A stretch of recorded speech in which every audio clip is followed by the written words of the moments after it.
Hello, my name is Maddie Deschard, and my first book critique focuses on finding and making beauty. Each book that I chose is a different genre and corresponds with the grades I will be teaching as a dual licensure education major. The feature book that I chose is titled Miss Rumphius. Barbara Cooney is both the author and the illustrator. This book is for grades 1 through 3, but I think any age would enjoy reading this book. This book is historical fiction and has received the American Book Award. Miss Rumphius is a charming story told from the perspective of the little niece of Miss Alice Rumphius. The little niece retells the life story of Miss Rumphius, beginning with when she was a little girl living with her grandfather. Alice would listen in wonder as her grandfather told her stories of all the places he traveled and how amazing it was to live by the sea. She said that she too would travel to faraway places and live by the sea. But her grandfather had one more request. He told her that she must do something to make the world more beautiful. So the little niece recounts all the adventures that Alice had in her life as she traveled around the world. When she was older and wiser, Miss Rumphius finally decided to settle down in a house by the sea on the coast of Maine. But she realized she still had one more thing to do. Something to make the world more beautiful. At her house by the sea, she noticed a small patch of lupins growing in her yard. Miss Rumphius adores these flowers and wishes to share them with everybody, so she collects as many seeds as she can and goes around town tossing them everywhere. People began to call her the Lupin Lady. The next spring there were lupins everywhere. Miss Rumphius had done it. She had made the world more beautiful with her lupins. The little niece looks up to her Aunt Alice so much and cannot wait to travel, to live by the sea, and to do something that makes the world more beautiful. A cross-content lesson is science, focusing on gardening and the beauty of nature, and geography, focusing on travel. Throughout this book, Miss Rumphius is a character that encourages exploration and creativity through the traveling and being outdoors and sharing something that she loves with others. She shows everyone that you can set goals and reach them.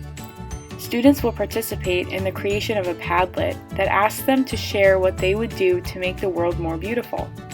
This is a really great tool for the students to communicate and share things with each other in class.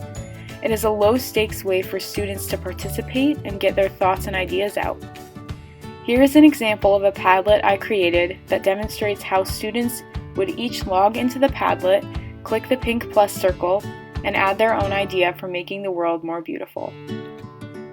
The second book that I chose is called Red Sings from Treetops, A Year in Colors.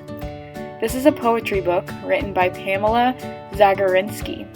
It is for grades pre-K to 2, but I figure if I'm reading this book and having students create some of their own beautiful poetry, it can be applied to older grades as well.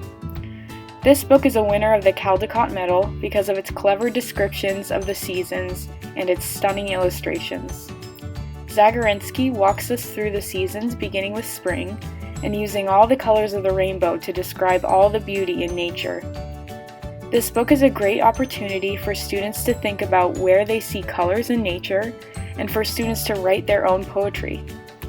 Students could be tasked with including all the colors in their poem just like in the book, and creating them using the poster feature of Canva.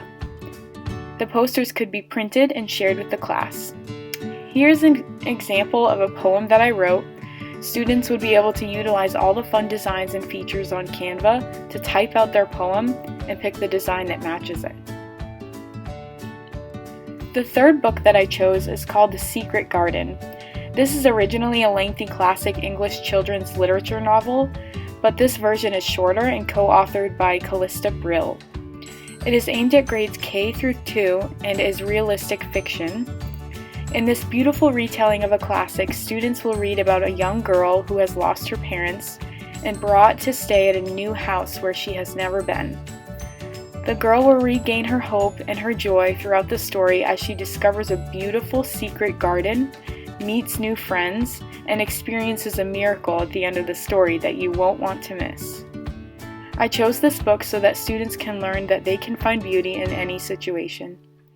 Again, this book could easily connect with a science lesson about gardening or even a lesson about friendship.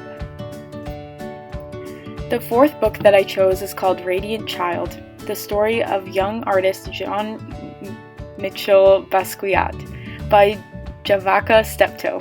It's hard names there. But this book can be for 1st through 5th graders and is a wonderful nonfiction account of an artist from his childhood through his career. This book is all about celebrating art, but it is also informational as it shares the cultural background and upbringing of Jean Michel. I think I'm saying that wrong, but this is another book that will encourage students to pursue their goals and make the world more beautiful and appreciate the stories of people around them. The fifth and final book that I chose is quite different. This is a wordless picture book called Flora and the Flamingo.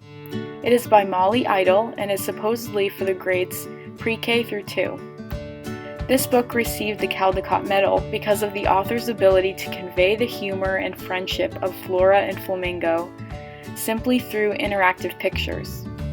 The two pals will show the struggles and joys of dancing together to create a show-stopping performance. I want my students to be observant and to be able to draw a lot from the pictures in this book. Flora and the Flamingo teach students that you may have to work at it to create something beautiful. It would also be a fantastic book to include in a lesson about friendship. That concludes my first book critique. Thank you for watching.